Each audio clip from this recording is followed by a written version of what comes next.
तो आइए स्टार्ट करते हैं आपका एक और नया लेक्चर जिसमें हम पढ़ने वाले हैं computer aided design, CAD and CAM के इंपॉर्टेंट टॉपिक्स। तो computer aided design and computer aided manufacturing, ये जो आपका सब्जेक्ट है बहुत ही प्यारा सब्जेक्ट है। मैं खुद चाहता था कि मैं इस सब्जेक्ट को पढ़ाऊं आपको, और हो सकता है नेक्स्ट सेमेस्टर जो आपका नेक्स्ट टर्म जो आएगा उसमें हो सकता है मैं इसको पढ़ाऊं, क्योंकि ये सब्जेक्ट इतना प्यारा है और इतना इंटरेस्टिंग सब्जेक्ट है कि इसको पढ़ने में भी मजा आता है। और ये बहुत ही इंपॉर्टेंट है सिविल इंजीनियरिंग के लिए भी और मैकेनिकल इंजीनियरिंग के लिए भी, लेकिन मैकेनिकल इंजीनियरिंग में अपना आप से एक ये सब्जेक्ट हो जाता है। तो कैड में जो है, अब जब आप भी कैड कैम जब ये सब्जेक्ट आप पढ़ते हैं तो बहुत सारी चीजें पढ़नी जरूरी हो जाती हैं आपके लिए, कि आप इस सब्जेक्ट को पास करने के लिए आपको किस किस चीज की नॉलेज होनी जरूरी है। तो आपको computer aided designing and manufacturing पता होनी चाहिए। दूसरा, आपको 2D एंड 3D ट्रांसफॉर्मेशन पता होनी चाहिए। 3D स्पेसेस, जो एक ऑब्जेक्ट है उसको हम कितने व्यूज से देख सकते हैं, यह भी आपको पता होना चाहिए। उसके बाद मेथड्स क्या है व्यू के, वो आपको पता होने चाहिए। सीएनसी ऑपरेशंस, टर्निंग, मिलिंग, ये आपको पता होनी चाहिए। ऑल्दो सीएनसी आप 6 सेमेस्टर में भी पढ़ते हैं, ठीक है। सीएनसी मशीन्स एंड ऑटोमेशंस अपना आप में एक पूरा सब्जेक्ट है।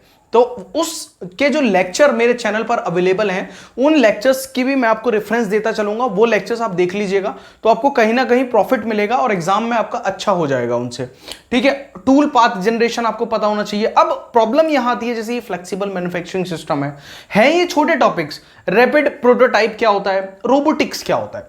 अब ये छोटे टॉपिक्स, इतने बड़े वास्ट टॉपिक्स नहीं है ये, क्योंकि डिप्लोमा लेवल पे हम इतना वास्ट नहीं पढ़ते। लेकिन अभी हमारे पास सिर्फ 2 दिन है। अब 2 दिन में इतना सारा पढ़ना पॉसिबल नहीं है, तो हम क्या करेंगे, हम मोस्ट इंपॉर्टेंट टॉपिक्स आपको बताएंगे, जिससे अगर वो टॉपिक्स आप पढ़ लेंगे तो आपका जो है ये एग्जाम अच्छे से क्लियर हो जाएगा। लेकिन एक प्रॉमिस आपको करना पड़ेगा मेरे से, क्या, कि आपको नेक्स्ट सेमेस्टर में भी इसकी कंप्लीट नॉलेज लेनी है कैड की। उससे क्या होगा, आपको आगे बहुत हेल्प मिलती है, आपके करियर में भी बहुत हेल्प मिलती है, ठीक है। तो अब सबसे पहले मैं आपको पढ़ाने वाला हूं उसके मोस्ट इंपॉर्टेंट टॉपिक्स। तो हर चैप्टर के मोस्ट इंपॉर्टेंट टॉपिक मैं आपको इसके बताऊंगा। आप एक कॉपी पेन उठा लीजिए और इसके टॉपिक्स लिखते हुए चलिए 1 बाय 1।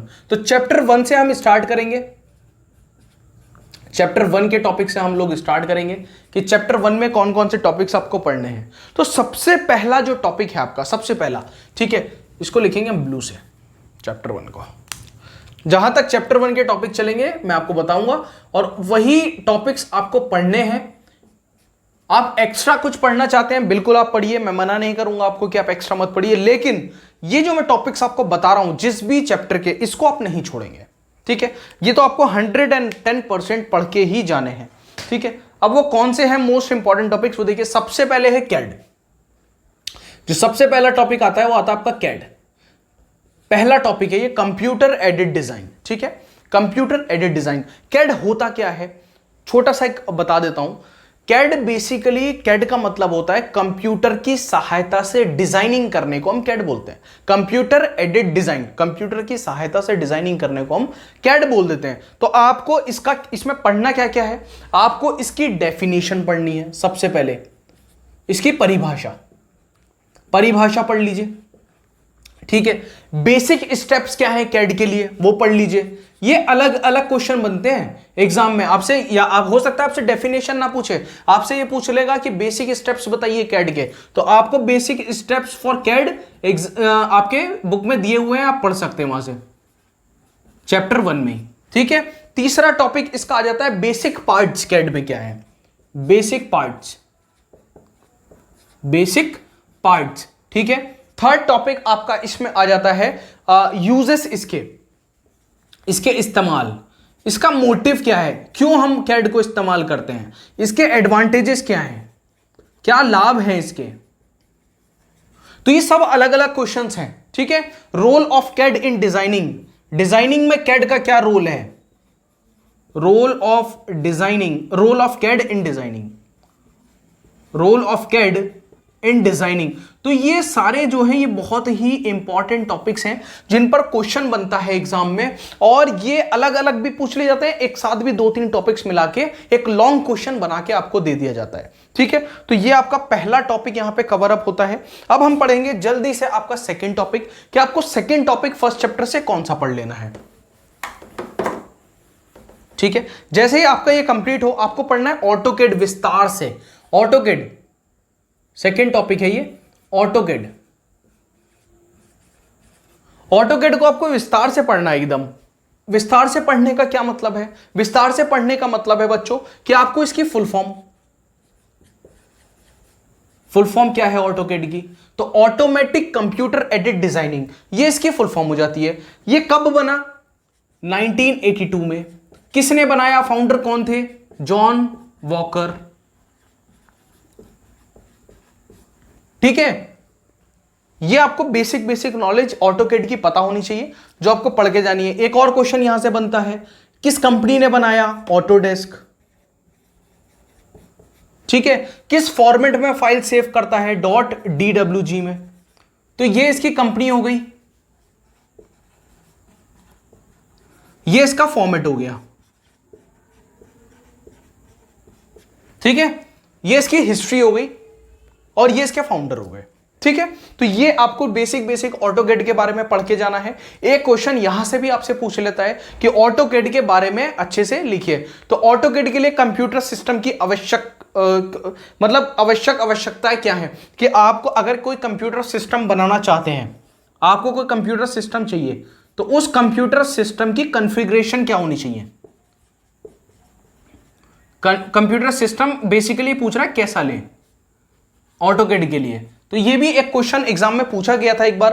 तो आप नॉर्मल इतनी बेसिक नॉलेज हर बच्चे को होती है, आप लिख दीजिए कि 4 GB रैम होनी चाहिए, है ना, 1 TB हार्ड डिस्क होनी चाहिए, 256 GB SSD होनी चाहिए,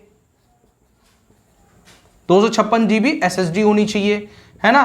और इसमें आप लिख सकते हैं, ये लिख दिया हार्ड डिस्क की जरूरत, 1 TB हार्ड डिस्क हो गई, 4 GB रैम हो गई, ये हो गई, विंडो 10 हो गई। ठीक है, ये बेसिक कौन सा ले? i5 भी ले सकते हैं, वैसे ये हर जनरेशन में चलता है, i5 ले लीजिए।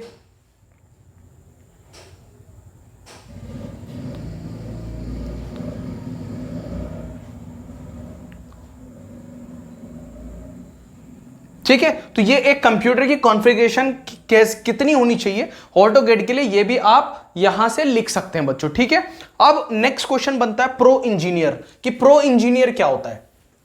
तो ये भी एक क्वेश्चन एग्जाम में पूछा जा चुका है, pro engineer. Fourth topic, who is pro engineer. तो ये भी आपको बुक में मिल जाएगा आपकी कि प्रो इंजीनियर कौन होता है, पूछ लेता है एग्जाम में। ठीक है, फिफ्थ टॉपिक, कैड के प्रमुख सॉफ्टवेयर्स। तो कैड के प्रमुख सॉफ्टवेयर्स कौन कौन से हैं? कैड के प्रमुख सॉफ्टवेयर्स, तो कैड के प्रमुख सॉफ्टवेयर्स बच्चों आपसे पूछ लेगा, लिखिए कोई 4 या 5 सॉफ्टवेयर्स। तो आप लिख दीजिए, उसमें आप लिख दीजिए ऑटोकेड है, ठीक है, आप लिख दीजिए सॉलिड वर्क्स है, अब लिख दीजिए रेविट है, ठीक है, और 3ds मैक्स है। ये सब क्या है? ये सब कैड के प्रमुख सॉफ्टवेयर्स हैं। तो ये भी आप लिख सकते हैं बड़े आसान तरीके से। ठीक है, उसके बाद 6th बनता है आपका कैम, कंप्यूटर एडेड मैन्युफैक्चरिंग का पार्ट अब शुरू हो जाता है आपका। तो यहां से भी आपके बहुत सारे क्वेश्चंस बनते हैं। सबसे पहले कैम की डेफिनेशन लिख दो, ये आप पढ़ के जाइएगा। कैम के पार्ट्स, ठीक है, क्या होते हैं, उसकी एडवांटेजेस यानी कि लाभ, और फुल फॉर्म भी पूछ लेता है एक नंबर में कि कैम की और कैड की फुल फॉर्म बता दो। तो कंप्यूटर एडेड डिजाइन और कंप्यूटर एडेड मैन्युफैक्चरिंग, दोनों का ही आप आराम से याद कर लेंगे, कोई बड़ी बात नहीं है ना। इतना तो एग्जाम में भी लिखा होता है, क्वेश्चन पेपर से देख के लिख देना, कोई दिक्कत नहीं है भाई। मेन मतलब है नंबर, हमें पास होना है, मेन चीज वो है, पास होने चाहिए, कहीं से भी देख के लिखो कोई फर्क नहीं पड़ता। 7th टॉपिक, इसमें क्या होने वाला है? 7th टॉपिक है इसमें कैम के बाद आता है किम। 7th टॉपिक क्या हो जाता है आपका? किम, कंप्यूटर इंटीग्रेटेड मैन्युफैक्चरिंग। ठीक है, कंप्यूटर इंटीग्रेटेड मैन्युफैक्चरिंग, इसकी डेफिनेशन पूछ लेगा आपसे और आपसे इसका फुल फॉर्म भी पूछ सकता है। ठीक है, तो ये भी आपको याद रखनी है। उसके बाद आता है ऑटोमेशन। ऑटोमेशन, तो जब मैं ऑटोमेशन की बात करता हूं तो ऑटोमेशन जो है ये काफी इंपॉर्टेंट है और इसका मैं रेफरेंस दूंगा, आपको हेल्प करूंगा इसमें ऑटोमेशन में, आपकी मैं पूरी हेल्प करूंगा। इसमें पढ़ना क्या क्या है आपको, ऑटोमेशन में डेफिनेशन सबसे पहले कि ऑटोमेशन है क्या, परिभाषा, ऑटोमेशन की डेफिनेशन हो गई। उसके बाद इसके एलिमेंट्स,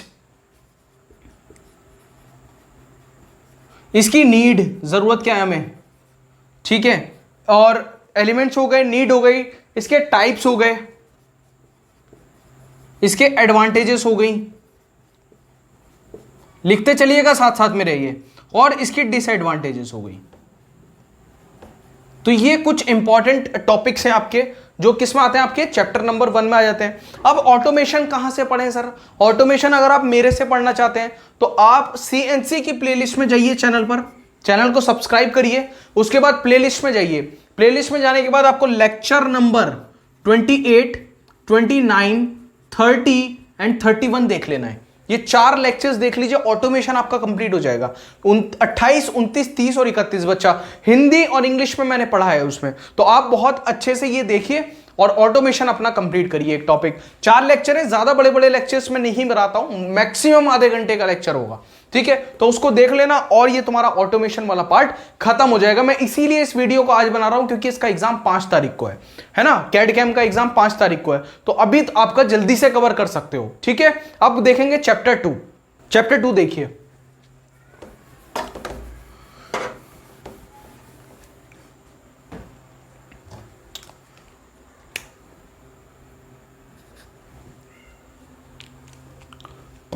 ठीक है। तो चैप्टर 2 में कुछ ज्यादा टॉपिक्स नहीं है, मैंने बहुत ही मतलब ध्यान से इसमें टॉपिक्स चूज किए हैं। सारे ही टॉपिक्स ऐसे हैं, एक को भी स्किप करना नहीं, गलती मत कर देना कभी एग्जाम में वही रखा हुआ मिले।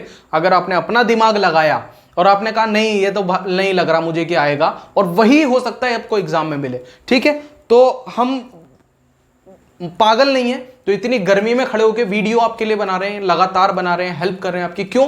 क्योंकि मुझे पता है इन टॉपिक से बच्चा पास हो जाता है, ठीक है, इसीलिए आप लोगों की वजह से ये सब किया जा रहा है। तो प्लीज चैनल को सब्सक्राइब करके रखना, क्योंकि आगे भी मैकेनिकल के बहुत सारे सब्जेक्ट्स आप पढ़ने वाले हैं हमसे, ठीक है। मैं खुद बहुत सारे सब्जेक्ट्स स्पेशली पढ़ा रहा हूं, एम पॉली पर, और सिर्फ मैं ही पढ़ाता हूं। तो मैकेनिकल के सारे सब्जेक्ट्स आप मेरे से पढ़ेंगे आगे, CNC पढ़ेंगे, है ना, अभी मशीन डिजाइन हम लोग पढ़ेंगे, थ्योरी ऑफ मशीन्स पढ़ेंगे, बहुत अच्छे से पढ़ेंगे। तो पहला टाइप है 3 टाइप्स ऑफ मॉडलिंग, बताइए। इसमें जो पहला टॉपिक आता है वो आता है 3 टाइप्स ऑफ मॉडलिंग। तो 3 टाइप्स ऑफ मॉडलिंग बच्चों क्या है, ये एक क्वेश्चन यहां से आपका बन जाता है। दूसरा सॉलिड मॉडलिंग, सॉलिड मॉडलिंग पे भी आपका क्या बनता है, क्वेश्चन बनता है। दूसरा क्या है, 3 तरह की मॉडलिंग होती है ना, solid modelling, wire frame modelling और सरफेस मॉडलिंग। तो ये तीनों मॉडलिंग आपसे इसमें पूछ लेगा। वायर फ्रेम मॉडलिंग,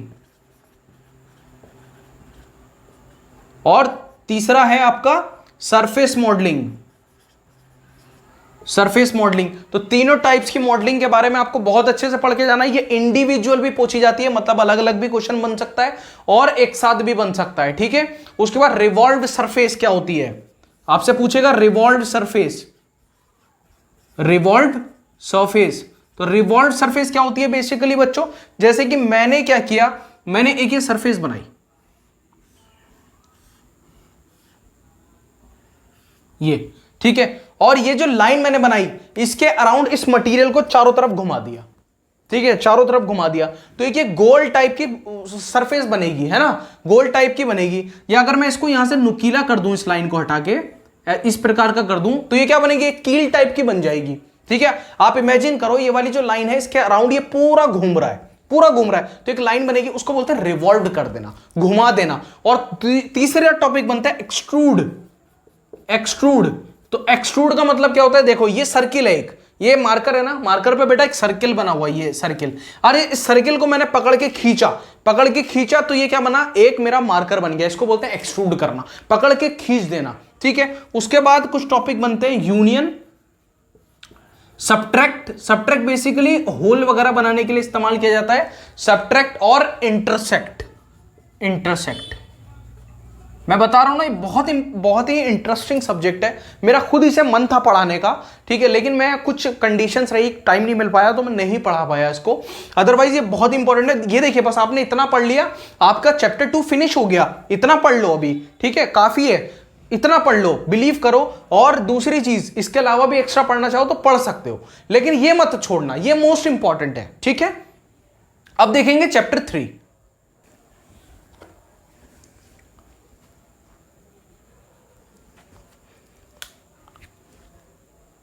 अब देखो चैप्टर 3 के कौन कौन से टॉपिक्स हैं जो हमें पढ़ के जाने हैं। ये भी बहुत ही लिमिटेड टॉपिक्स जो एग्जाम में पूछे ही पूछे जाते हैं, वो टॉपिक्स मैं आपको यहां पर बताता हुआ चल रहा हूं, तो प्लीज बच्चों बस ध्यान से पढ़ लेना। अब व्यू पोर्ट्स की बात करते हैं। व्यू पोर्ट्स बड़ा ही आसान है, जो बच्चे डिजाइनिंग पढ़े हुए होते हैं, ऑटोकैड वगैरह सीखे होते हैं, उन्हें पता होता है व्यू पोर्ट्स। हम डिफरेंट व्यू पोर्ट्स में काम करते हैं बच्चों, जब हम डिजाइनिंग करते हैं। वायर फ्रेम का अलग होता है।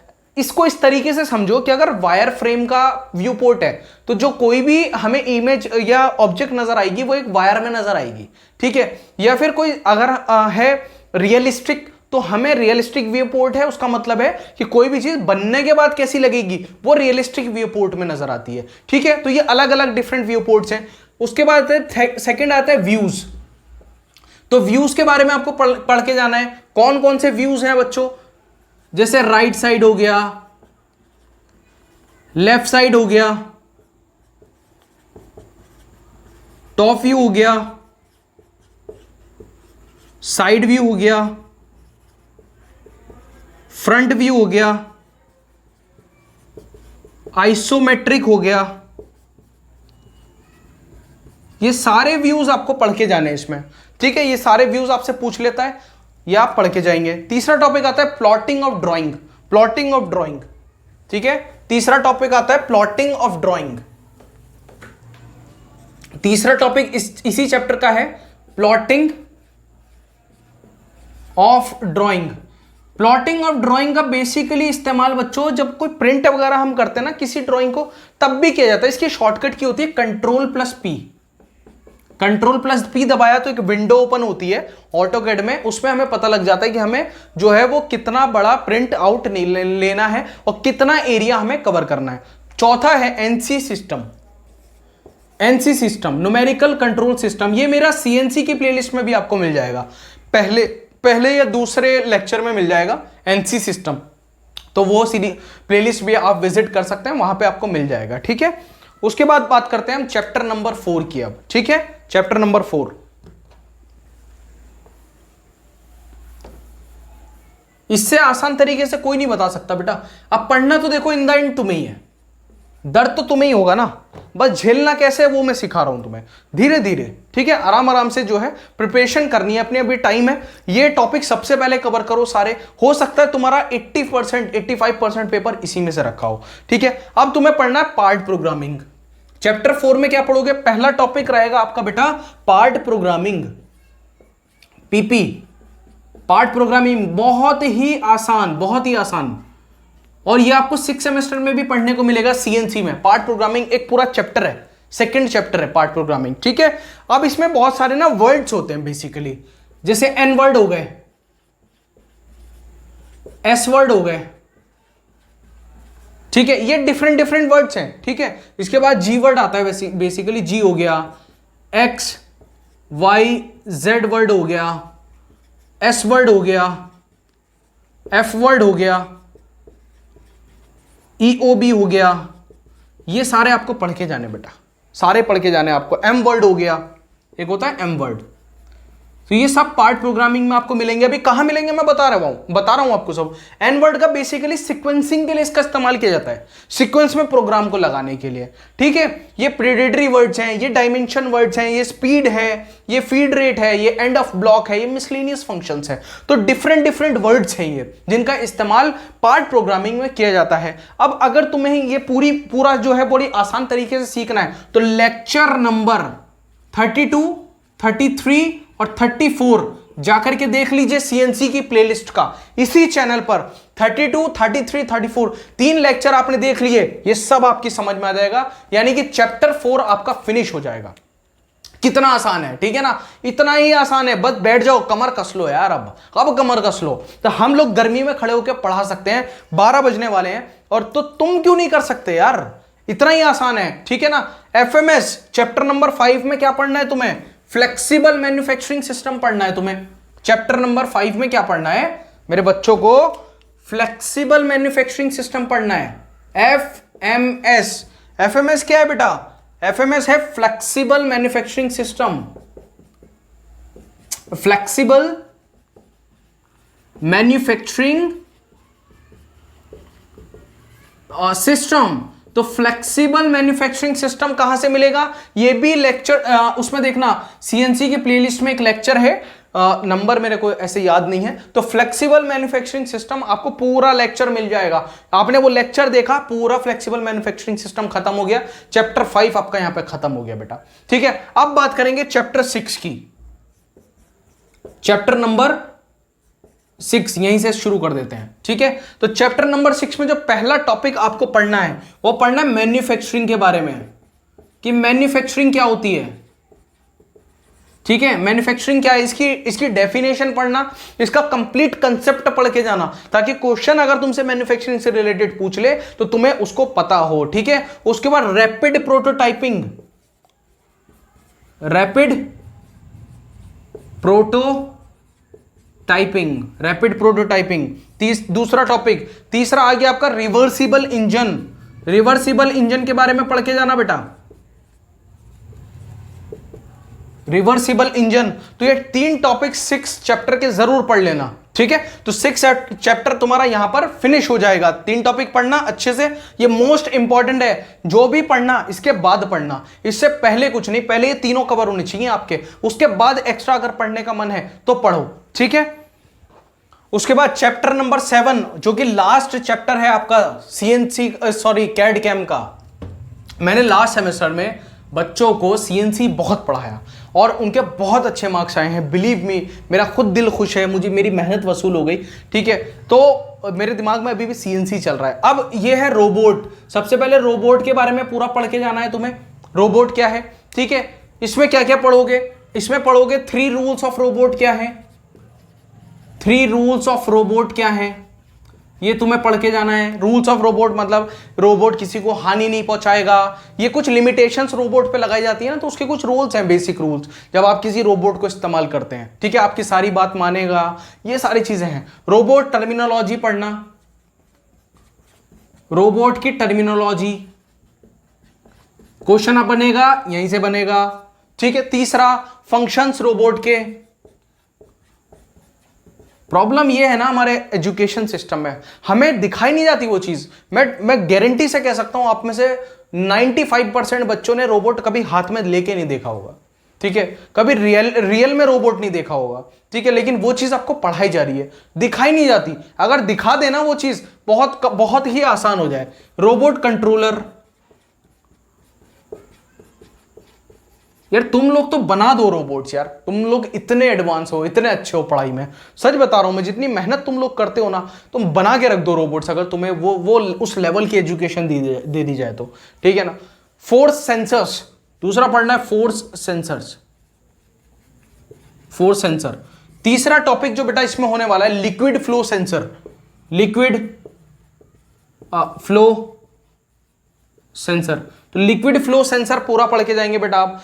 चौथा ट्रांसड्यूसर एंड सेंसर्स, ये बड़ा इंपॉर्टेंट टॉपिक है, ट्रांसड्यूसर एंड सेंसर, और इसकी समस्या मैं आपके अभी खत्म कर देता हूं, ट्रांसड्यूसर एंड सेंसर्स की, ठीक है। और 5th टॉपिक है last PLC, programmable logic controller, दोनों की समस्या मैं खत्म कर देता हूं आपकी।